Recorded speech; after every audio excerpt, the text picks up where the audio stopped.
హనుమంతుడు సముద్ర లంఘనం చేసే కార్యక్రమాన్ని చూసి ఆస్వాదించే యోగం ఉన్న వాళ్ళందరికీ కూడా సముద్ర లంఘనం ఎలా చేశారు అంటే, ఆయన తాడాసనంలో నిలబడ్డాడండి. ఆయనలో ఉన్న సిద్ధులను ఉత్తేజపరిచి బయటికి తీసి సముద్ర లంఘనం చేశాడు. అంటే అది ఒక క్రమాన్ని మనకు సూచిస్తుంది. మనం ఒక జిమ్కి వెళ్తున్నామంటే దానికి సరైన దుస్తులు వేసుకోవాలి, అంతకుముందు స్ట్రెచ్చింగ్ చేయాలి, లేదంటే ఎముకలు ఎక్కడైనా పట్టుకుపోతాయి.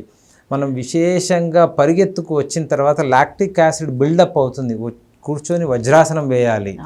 మనకు ఇవన్నీ కూడా చేసి చూపిస్తుంటారు. మనం ఏదైనా దుఃఖంలో ఉంటే ఏడ్చిన తర్వాత మొహం కడుక్కో అంటారు. చిన్నప్పుడు బాగా ఏడ్చావు, కొంచెంసేపు మొహం కడుక్కొని కొంచెం నీళ్లు తాగుంటాము. రామ వియోగం తర్వాత కౌసల్యాదేవి దుఃఖిస్తూ ఉంటే సుమిత్రాదేవి వచ్చి చెప్తుంది, అమ్మ రాముడు అంటే ఎవరు? సుమిత్రా గీతగా ఇది ప్రసిద్ధి. మనం ఎన్నో గీతలు వింటుంటాం. సుమిత్రాదేవి కౌసల్యాదేవికే చెప్తుంది. రామతత్వాన్ని సంపూర్ణంగా అర్థం చేసుకున్న రామాయణ పాత్రలలో సుమిత్రాదేవి విశేషమైన పాత్ర. కూర్చొని మొహం కడుక్కొని అమ్మ ఆచమనం చెయ్యి అంటుంది.